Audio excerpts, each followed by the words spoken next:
नमस्कार सगळ्यांचं स्वागत आहे ऍडव्हान्स ऑप्शन चेंजच्या चॅनल वरती। तर आपण करणार आहोत निफ्टीचा अनालिसिस। तर तारीख आहे आजची 21 जुलै आणि टाइम झाला 9:30। तर आता आपल्याला चेक करायचं सगळ्यात पहिलं काय की शिफ्टिंग काय झालेली आहे। आपल्याकडे ऍडव्हान्स विचार दिलेला आहे, त्याच्यात शिफ्टिंग चेक करूया। रेजिस्टन्स साइडला येऊया तर शिफ्टेड फ्रॉम टॉप दाखवतोय 24,400 वरनं 24,350। 9:29 शिफ्टिंग आहे। आता या शिफ्टिंगला मला चेक करावं लागेल की ऍक्च्युअल मध्ये कोण कोण शिफ्ट झाले। 24,400 ला कोण होतं आणि कोण कोण नाही। तर 24,400 ला चेक केलं तर आपण व्हॉल्यूम ओवाय आणि ओवाय चेंज तिघं वरती होते, त्याच्यामधनं व्हॉल्यूम आणि ओवाय चेंज शिफ्ट झालाय, ओवाय वरतीच आहे। त्याची वीकनेस आता आपल्याला 24,300 वरती पण दिसते। पर्सेंटेज ग्राफ ओपन करून चेक करूया। पर्सेंटेज ग्राफ दिसतंय सध्या थोडंसं इन्क्रीजिंग टू फ्लॅट आहे, म्हणजेच अजून इथे एवढं पर्सेंटेज नाहीये। ओवाय 49 आहे, 76% आहे व्हॉल्यूम आणि 83% आहे ओवाय चेंज, 83% आहे ओवाय। तर आता आपल्याला काय प्लॅन करायचंय। रेजिस्टन्स साइड मधनं मला बेरिश दिसतंय। आता येऊया सपोर्ट साइडला। सपोर्ट साइडने चेक केलं तर सपोर्ट साइडला मला शिफ्टिंग दिसते। शिफ्टेड फ्रॉम बॉटम दिसतंय 24,300 वरनं 24,350। 9:16 शिफ्टिंग आहे, हिला मी कन्सिडर नाही करणार।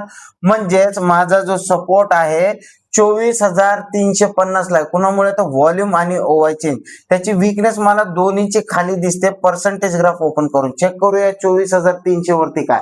तर 24,300 वरती तिघं इन्क्रीज होताना दिसत आहेत, म्हणजे सपोर्ट शिफ्टिंग टुवर्ड्स बॉटम आहे। म्हणजे मार्केटमध्ये थोडासा बेरिश प्रेशर आहे।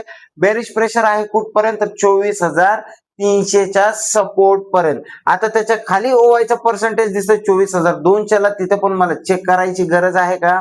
गरज तर नाहीये, पण आपण एकदा चेक करून घेऊया। तर चेक केलं तर इथं काही एवढं मोमेंटम दिसत नाहीये, म्हणजे सपोर्ट वरनं शिफ्ट होतोय कुठे 24,300 वरती। रेजिस्टन्स पण वरनं शिफ्ट व्हायचा प्रयत्न करतोय 24,300 वरती, म्हणजेच resistance shifting towards bottom, support shifting towards bottom. ह्याचा अर्थ असा असतो की मार्केट बेरिश आहे। बेरिश आहे कुठपर्यंत 24,300 पर्यंत।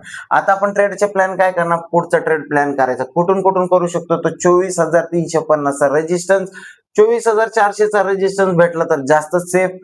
24,300 च्या रेजिस्टन्स वरून पुढचा ट्रेड कधी करणार, ज्या वेळेस रेजिस्टन्स शिफ्ट होईल 24,300 वरती आणि सपोर्ट पण वरनं शिफ्ट झालेला असेल 24,300 ला, आणि सपोर्टची वीकनेस वरची 24,350 ची जर गेली तर आपण 24,300 च्या रेजिस्टन्स वरून पुढचा ट्रेड प्लॅन करू शकतो।